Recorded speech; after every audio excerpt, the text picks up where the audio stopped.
बिस्मिल्लाहिर्रहमानिर्रहीम। जनाब, स्टोरी मैंने एक ही शेयर करनी है और स्टोरी यही है कि नए DGISI आ चुके हैं। अब एक नया दौर होगा, एक नए सियासी दौर की भी, एक नए अस्करी दौर की भी शुरुआत है। क्या होने वाला, क्योंकि मिलियन डॉलर क्वेश्चन तो यही है ना, आगे क्या होगा। और जब आप पूछते हैं क्या होगा तो उससे मुराद ये होती है कि सियासत कौन सा रुख अख्तियार करेगी, अपोजिशन के ऑप्शंस कौन कौन से हैं, हुकूमत के ऑप्शंस क्या क्या क्या हैं, इस्टेब्लिशमेंट कौन से रुख पे जाएगी, कंट्रोल टावर क्या करेगा। यही क्वेश्चंस होते हैं ना आपके ना। आज उन्हीं का हर पहलू डिस्कस करते हैं। बहुत नवाजिश, अल्लाह ताला आपको खुश रखे। आपने एक इजहार हमदर्दी किया, दुआएं की। जो मैंने बताया अपने कज़न के बारे में, एक जमा साल 22-23 साल का बच्चा, वह जब वो फौत हुआ, कल इसी वजह से वीडियो भी नहीं आ सकी। मैं वहाँ पर गांव गया हुआ था अपने डेरा इस्माइल ख़ान, और वो जनाजा अटेंड करने के लिए। तो आपकी बहुत नवाजिश, इसी वजह से उसी रात मैंने वीडियो करके उस इम्पॉर्टेंट इशू पर, और उसी सिलसिले में साकिब निसार साहब की जो वो ऑडियो आई है, और जो अहमद नूरानी साहब ने वो ऑडियो जारी की है, और वो अब कहा जा रहा है कौमी यूथ की तरफ से कि ये तो जाली ऑडियो है। ठीक है, अच्छा, पहली बात तो ये है कि ये मैं आता हूँ जिस टॉपिक पे आज मैंने बोलना है, लेकिन इससे पहले इस पे बात करना ज़रूरी है। साकिब निसार साहब की जो ऑडियो आई है, जो लीक हुई है, और जिसमें वो कह रहे हैं कि नवाज़ शरीफ को भी सज़ा देनी है और मरियम नवाज़ को भी सज़ा देनी है, और आगे वाला बंदा जो कह रहा है, अब वो ये भी एक डिबेट शुरू होगी ना कि आगे वाला बंदा क्या कह रहा है और वो है कौन। क्या वो किसी एहतसाब अदालत का जज है, क्या वो कोई और जज है, वो कौन है, अब उनकी भी तो पता चलेगा ना, बहुत सारे हवालों से बातें खुलेंगी ना।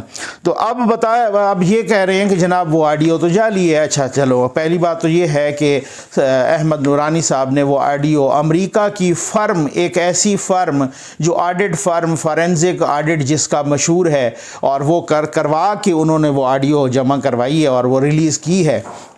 और वो वही फार्म है जिसके बारे में कहा जाता है कि अमेरिका के तकरीबन तमाम अदालतों में इस फार्म की जो रिपोर्ट्स हैं, ऑडिट रिपोर्ट्स, जो फॉरेंसिक रिपोर्ट्स, वो बहुत ही अथेंटिक मानी जाती हैं। ये भी साथ कहा। और चलें, मैं आपकी बात मान के कह देता हूँ, चलो इसको हुस्न ज़न रखते हैं, आप ठीक फरमा रहे होंगे कि ये जाली है, ये फैब्रिकेटेड है, ये डॉक्टर्ड है, ये इस तरीके की असली नहीं है, जेन्युइन नहीं है। तो फिर आप ऐसा कीजिए, आपके पास मौका है। पाकिस्तान तो है नहीं कि यहाँ पर कोई किसी किस्म का, जब आप डेफेमेशन देंगे तो वो सदियों तक चलता रहेगा। ये वाली तो बात, वो तो है अमेरिका, वहाँ पर आप जाइए, 2-3 अरब रुपए का वहाँ पर हर्जाना कीजिए अहमद नूरानी साहब पर, और आप जीत जाएंगे। अगर ये जाली है और ये फैब्रिकेटेड है और ये असली नहीं है, तो फिर तो पक्का ही आप जीत जाएंगे। तो आप अरबपति क्यों नहीं बनना चाहते? ज़रा आप हिम्मत करें वहाँ पर, आप जो है ना। इसी तरीके से कहा गया था जनाब कि वो जो पापा जॉन्स पिज़्ज़ा, अपना क्या नाम है, आसिम साहब, ठीक हो गया ना, जनरल आसिम सलीम साहब, तो वो उनका जो है ना कहा गया था कि जनाब इस तरीके से, वो भी सारी जाली बातें हैं। तो वो भी नहीं गए, वो भी चुप कर गए हैं। सारा कुछ 2-3 पेजेस की अपनी वजाहत दे के तो चुप कर गए हैं। वो भी उन्होंने वहाँ नहीं कहा कि जनाब ये बंदा यहाँ पे बैठ के बाहर के मुल्क में मुझ पे इस तरह से इल्ज़ामात लगा रहा है, तो ठोको इस पर डेफेमेशन, और पता चल जाएगा कि फिर उसके बाद कीजिए किस तरीके से, फिर उसके बाद ऐसा नहीं करेगा। किसी ने नहीं किया उन पर मुकदमा, पता था कि वो इस तरीके। इसी तरह से जो कि अरशद मलिक साहब वाली ऑडियो, तो वो भी वहाँ से नासिर भट्ट साहब ने उसकी फॉरेंसिक करवा ली है। आपा फरदौस साहबा के ऐलान के बावजूद भी उसका फॉरेंसिक यहाँ पर नहीं किया गया। पता है कि वो जाली नहीं है, वो असली वीडियो है। वो तो इस फर्म ने कहा है कि वो कहीं से भी वो एडिटेड नहीं है, कहीं से भी उसको जोड़ा नहीं गया। वो बिल्कुल असली है, वो बिल्कुल जेन्युइन है, उसमें जाली किस्म का कोई चीज़ नहीं है। अब आप ये खुद आप अंदाज़ा कर लीजिए। ये बात थी। और ज़ाहिर है फिर और भी बातें हैं कि बहुत सारी, कि मुझे बहुत ही ज़िम्मेदार ज़राए और संजीदा सोर्सेज़ ने बताया है, और इससे ज़्यादा बताने की ज़रूरत नहीं है, कि कुछ और ऑडियोज़ भी हैं और फिर कुछ वीडियोज़ भी हैं, और जिनकी वीडियोज़ हैं वही संजीदा ज़राए बता रहे हैं कि जिनकी हैं उनको भी पता है कि हमारी हैं। इससे ज़्यादा बात नहीं करूँगा। और अगर वो आ जाती हैं मतलब वो with the passage of time step by step इसी तरह से रिलीज होंगी ना। और अगर वो आ जाती हैं तो फिर तो कोई मुंह दिखाने के काबिल कोई नहीं रहेगा। और मैं आपको ये भी बता दूं कि ये वो सिर्फ और सिर्फ जिनकी अभी तक लीक हो रही हैं ऑडियोज़ वगैरह या ये इस तरह की चीज़ें, उनके अलावा किसी केडर की या किसी कैटेगरी की या किसी इदारे से भी लोगों की भी हैं किसी के पास, ये भी याद रखिएगा। ठीक हो गया ना। अब आ जाएं जनाब के ये जो मौजूदा सूरत हाल है कि नए DGISI आ चुके हैं। मैंने आपसे कहा था कि मैंने रिलायबल मोस्ट और बावसूख ज़राए से काबिल एतमाद और काबिल एतबार ज़राए से बात की और उन्होंने भी मुझे बताया। और जिस तरीके से, क्योंकि जब आप किसी से मुतल्लिक़ बात कर रहे होते हैं तो मेरा ये आम तौर पे रविश है कि मैं उनसे मुतल्लिक़ इल्म लेता हूँ, मालूमात लेता हूँ और उन्हीं से ही लेता हूँ, क्योंकि जो कम अज़ कम उस डिपार्टमेंट के बारे में, जो कम अज़ कम उस शोबे के बारे में माहिर हो, तो बंदा कोशिश करे कि उनसे, क्योंकि हर फन मौला कोई नहीं होता और सहाफ़त का उसूल भी यही है। तो इसी वजह से किसी से भी मुतल्लिक़ हो तो उससे मालूमात ली जाती हैं। तो इस तरह से बावसूख और काबिल एतबार ज़राए से यही मालूमात ली थी। मैंने पहले भी यही आपके साथ डिस्कस किया था कि बताया जो कि कंसर्न्ड लोग हैं, जो कि जानने वाले लोग हैं, जो कि अहले इल्म लोग हैं इस इदारे या इस शोबे से मुतल्लिक़, वो कहते हैं नकवी साहब के आर्मी चीफ़ के बाद, अगर आप मतलब प्रैक्टिकली आप कह लें ना, वैसे तो joint chiefs of staff committee का ओहदा सबसे ऊपर होता है, लेकिन कहते हैं कि आर्मी चीफ़ के बाद अगर कोई आर्म्ड फोर्सेस में और ख़ास तौर पे बड़ी फ़ौज में कोई सबसे ज़्यादा पावरफुल ओहदे होते हैं तो एक CGS है, जिसको आप अपना जो है ना GHQ की माँ भी बोलते हैं आम तौर पे, मुझे यही बताया गया। और एक जो है ना यानी CGS chief of general staff, और एक जो है ना कोर कमांडर रावलपिंडी यानी 10 कोर का कमांडर, जिसके नीचे 111 ब्रिगेड भी है, और फिर एक ISI का चीफ। ये आर्मी चीफ़ के बाद बहुत ही पावरफुल समझे जाते हैं। और साथ ये भी बताया कि अब ये ओहदे जो हैं ये कंप्लीट आर्मी चीफ़ के अपने एतमाद के बंदे बैठे हैं। वैसे भी ये इदारा है ऐसा कि भाई इसमें जो चेन ऑफ कमांड है वो बहुत ज़्यादा फॉलो की जाती है, जो कि एक अगर सेकंड लेफ्टिनेंट होगा तो वो लेफ्टिनेंट का उसी तरह से एहतराम करेगा, लेफ्टिनेंट होगा तो वो कैप्टन का उसी तरह से कमांड मानेगा, कैप्टन होगा तो वो मेजर की, मेजर होगा तो वो lieutenant colonel, lieutenant colonel, colonel की, कर्नल ब्रिगेडियर की, ब्रिगेडियर मेजर जनरल की, मेजर जनरल लेफ्टिनेंट जनरल की, अपने बॉस की यानी कि लेफ्टिनेंट जनरल आर्मी चीफ की। तो इस तरह से ऊपर से जो चेन ऑफ कमांड चलता है उसको वो फॉलो किया जाता है बहुत स्ट्रिक्टली। और इसमें ज़ाहिर है आर्मी में येस नो वाली बात होती है और वो बहुत ही डिसिप्लिन इदारा होता है ना। अब इस हवाले से, लेकिन कुछ अरसा पहले हमने देखा, जैसे यूं लगा, मुझे नहीं मालूम, लेकिन जैसे यूं लगा मुझे जैसे जनरल अमजद शुएब साहब बात कर रहे थे टीवी पर आके, और वो बाकायदा फ़ौज के एक अनऑफिशियल तर्जमान के तौर पे हैं। कुछ लोग हैं जो अनऑफिशियल तर्जमान के तौर पे बैठे होते हैं। उन्होंने कहा कि जब कोई ISI में इस तरीके से प्रॉब्लम क्रिएट करता है, कोई मसाइल पैदा करता है, कुछ लोग जब ISI में मुतनाज़ा हो जाते हैं, ये जनरल अमजद शुएब की बात है, जब ये ISI के DG का तनाज़ा चल रहा था, तो जब मुतनाज़ा हो जाते हैं तो फिर उनको वहाँ से हटाना ज़रूरी हो जाता है, उनको रिमूव करना ज़रूरी हो जाता है। तो ये उनकी बात है भाई, मेरी बात नहीं है, ये सारी दुनिया ने देखा। और किसी ने फिर तरदीद भी नहीं की और किसी ने इदारे के अंदर से भी कुछ नहीं कहा, और फिर उनका टीवी पर आना भी बंद नहीं हुआ, उसी तरीके से वो आ भी रहे। तो इसका मतलब ये है कि वो किसी की आशीर्वाद से मुबैना तौर पर कह रहे थे। तो खैर, अब बात ये है कि वो कुछ, इसका मतलब है कि कुछ लोगों ने डेविएट करना शुरू कर दिया था ना। अगर डेविएट शायद हो सकता है कोई सख्त लफ्ज़ हो, तो कुछ लोगों ने कुछ न कुछ तो गड़बड़ करना शुरू कर दी थी उस कमांड में ना, जिसकी वजह से उनको मुतनाज़ा, उनकी ज़बानी मुतनाज़ा लोगों को हटाना ज़रूरी हो गया था। तो इसका मतलब फिर उसके बाद ये हुआ कि जनाब कमांडर 10 कोर भी अपने एतमाद का बिठा दिया, इसी तरीके से जनाब उन्होंने CGS भी अपने एतमाद का बिठा दिया, और अब DGISI भी अपने एतमाद का बिठा दिया। वैसे उनके अपने सारे एतमाद के होते हैं, लेकिन कुछ लोग होते हैं वो डेफिनेटली, वो हर शोबे में भी होता है, शोबा हाय ज़िंदगी में भी होता है, जो ज़्यादा करीब तसव्वुर किए जाते हैं। ज़ाहिर है कुछ बैच फेलो होंगे, कुछ अपना बहुत सारे हवालों से होता है, वो कोई एक सिर्फ इस इदारे की बात नहीं है, वो हर इदारे में होते हैं और ज़िंदगी के हर शोबे में भी इसी तरह से होता है। तो कह रहे हैं, कुछ ज़राए बता रहे हैं कि अब ये तीनों को एतमाद में अब जनाब बात यह है कि क्या होगा।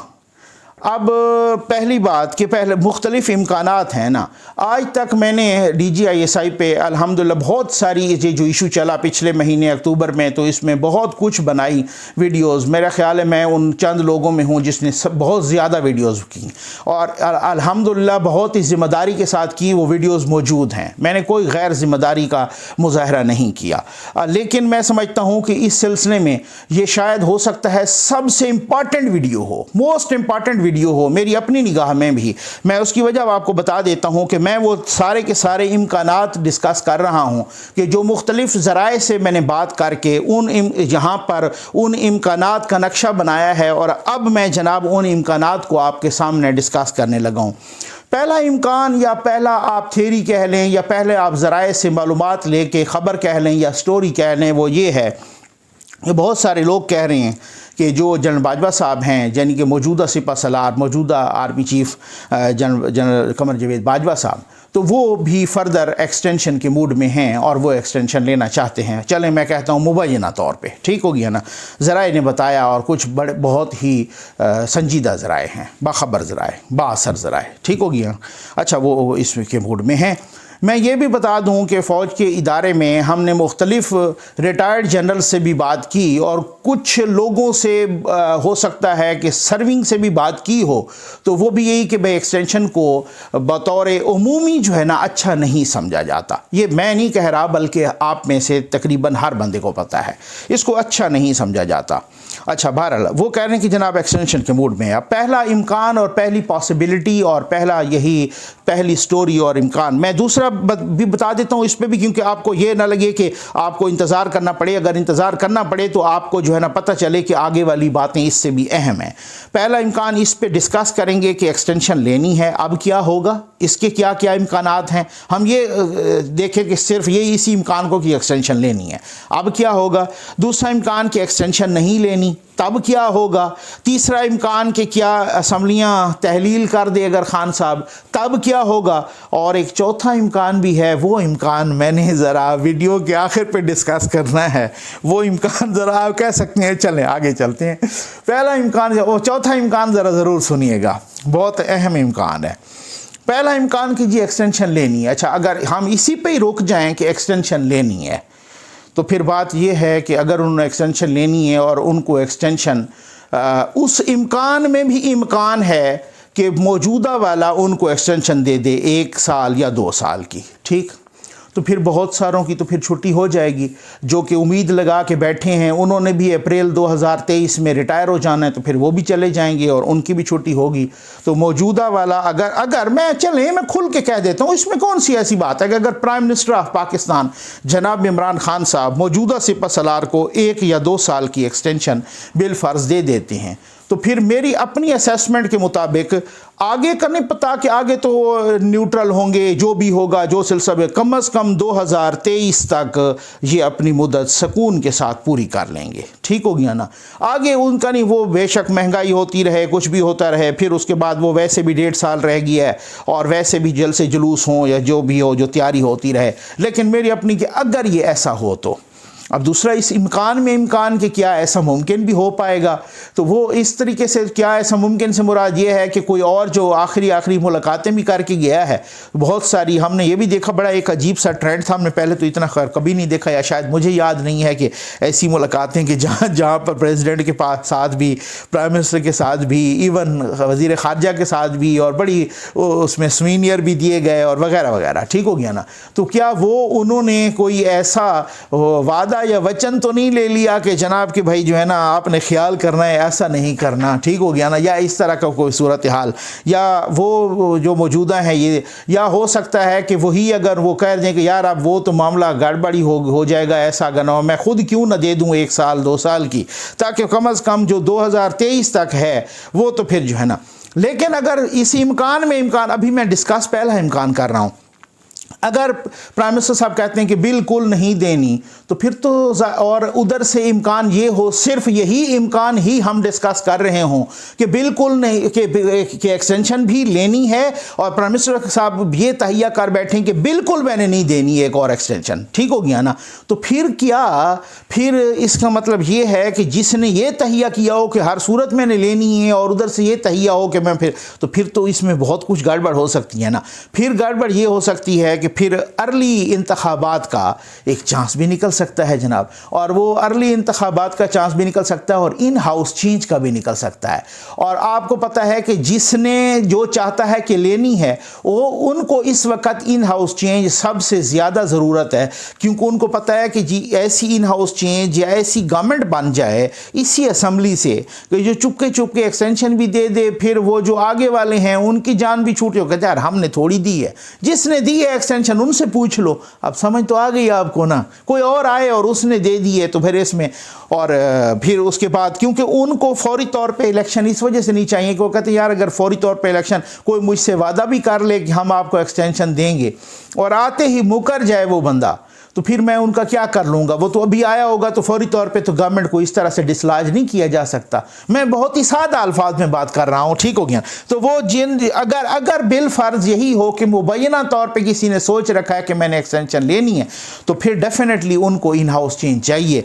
और एक और इम्कान ये है कि अगर बिल फर्ज वो लेनी है, तो फिर उसमें अगर कोई उन्होंने कहा कि मैंने नहीं देनी, और इस दौरान अगर बिल फर्ज कोई इन हाउस चेंज नहीं आती और असम्बली टूट जाती है, तो फिर तो गड़बड़। क्योंकि बात यह है ना कि अगर कहे कि जी मैंने एक्सटेंशन देनी, ये अब मैं दूसरे इम्कान पे आ गया हूँ कि असम्बली तहलील हो सकती है, तो वो कहे कि जी मैंने एक्सटेंशन देनी भी नहीं है, किसी कीमत पर नहीं दूंगा इसको एक्सटेंशन, ठीक हो गया ना।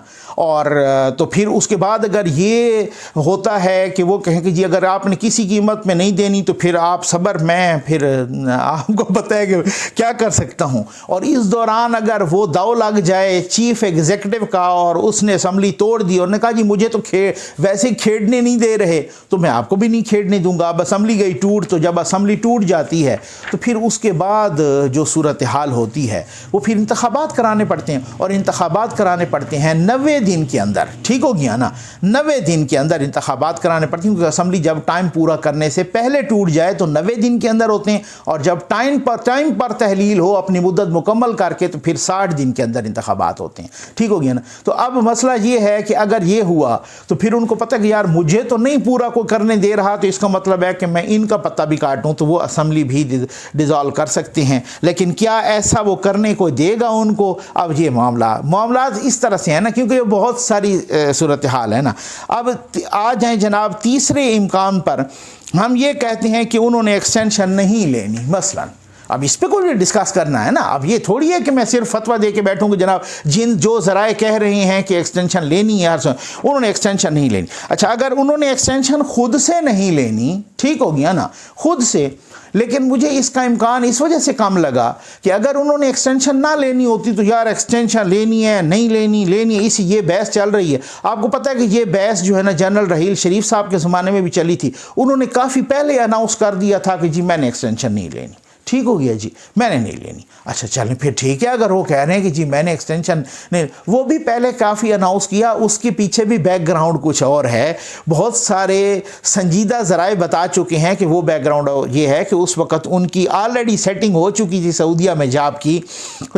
मुझे तो एक नून लीग के रहनुमा ने मेरे साथ खुद इंटरव्यू करते हुए भी कहा है, आप भी देख लीजिए।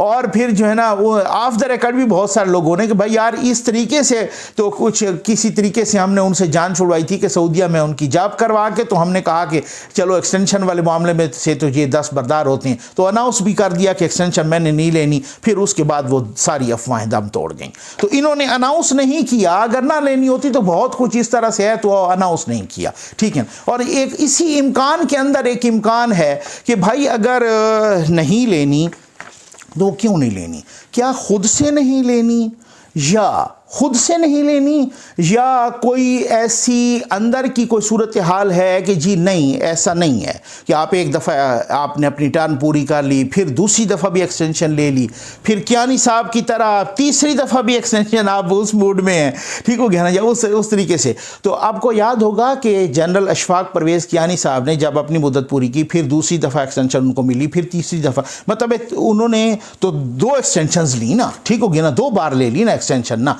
कियानी साहब ने। तो उस वक़्त जब उसके बाद एक और भी मूड था, ये मैं आपको अंदर की बात बता रहा हूँ, मैंने कहा था ना चौथा इम्कान आपने सुनना है, अभी मैं चौथे पे नहीं आया, आप ज़रा ये सुन लीजिए। तो उस वक़्त बहुत से अंदर के ज़राए ने बताया कि जरदारी साहब ने, क्योंकि मियाँ साहब की गवर्नमेंट आनी थी ना, तो कह रहे हैं कि जरदारी साहब ने चुपके चुपके मियाँ साहब के कान में ये भी कह दिया था कि भाई अगर आपने सुकून से हुकूमत करनी है ना, आपको आप कहें कि इधर से मुझे कोई न छेड़े, तो फिर आप इसी बंदे को एक और एक्सटेंशन दे दें, ठीक हो गया ना, क्योंकि उस वक्त वो लेजिस्लेशन नहीं हुई थी, कोई कानून में कोई तब्दीली नहीं हुई थी, किसी किस्म को ना कोई बात सुप्रीम कोर्ट में पहुंची थी, एक छोटे से नोटिफिकेशन पे एक्सटेंशन मिल जाती थी। तो कहते हैं कि अगर आपने सुकून से हुकूमत करनी है तो आप इसको एक्सटेंशन दे दें, ठीक। अच्छा, इस तरीके से मियाँ साहब तो खैर उनका एक रिकॉर्ड है कि उन्होंने अपनी हुकूमत के दौरान या अपना वज़ीर-ए-आज़म होते हुए आज तक किसी एक भी वज़ीर-ए-आज़म को एक्सटेंशन नहीं दी। अब कुछ लोग कहते हैं कि सर ये इनके वो वोट देना एक अलग, उस वक्त तो अपोजिशन में थे ना जो बाजवा साहब को वोट दिया ना, लेकिन उन्होंने बतौर वज़ीर-ए-आज़म किसी को एक्सटेंशन नहीं दी। लेकिन वो कहते हैं कि मियाँ साहब के कान में कुछ बात इस तरह से डाली थी कि अगर सुकून से करनी है तो कियानी साहब को एक और दे दो चौथी मरतबा।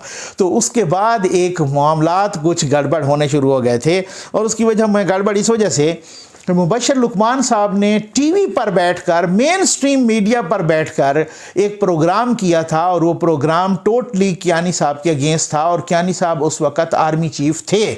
आप समझ आ गए ना, वो प्रोग्राम आज भी यूट्यूब पे होगा, आप चेक कर लें उस प्रोग्राम को कि वो प्रोग्राम किस तरह का प्रोग्राम था। जनरल अशफाक परवेज़ कियानी के ख़िलाफ़ जो प्रोग्राम एक किया था, और वो हम तो ये सोचे थे भाई यार ये कैसे हो सकता है, हाउ इज़ इट पॉसिबल, मुमकिन कैसे है कि आप मौजूदा चीफ़ के ख़िलाफ़ आप बैठ के टीवी पर, मेन स्ट्रीम मीडिया पर आप इस तरह का प्रोग्राम करें। तो बाद में पता चला उस प्रोग्राम के पीछे और भी कुछ लोग थे, अब सिर्फ मुबशर लुकमान नहीं था। समझ आ गए ना आपको ना। तो बात ये है कि एक्सटेंशन अगर नहीं लेनी तो क्या अपने ही मूड से नहीं लेनी, या कोई इस तरह का हो सकता है कि कोई कहीं से भी कोई प्रेशर हो कि भाई एक्सटेंशन नहीं लेनी।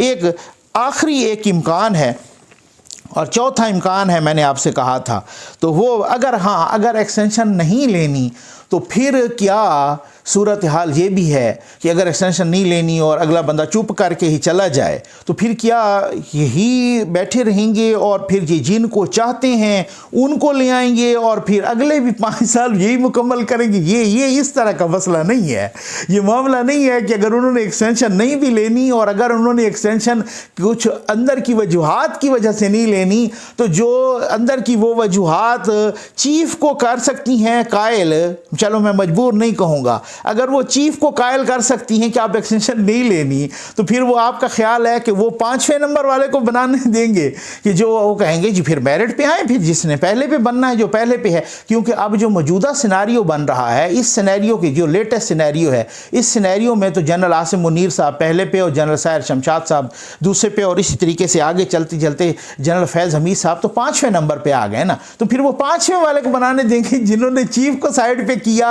साइड पे तो मैं नहीं कहूँगा, शायद हो सकता है कि ये कुछ लोग कहें कि ये गलत लफ्ज़ है या सख्त लफ्ज़ है, कायल किया चलें कि जी वो या वो कायल हो गए या वो खुद से कि नहीं लेनी, तो फिर तो वो मेरिट पे आएंगे ना, जो भी आएंगे तो वो उनको करेंगे, तो फिर वो 5वें नंबर वाले को तो नहीं कहेंगे ना।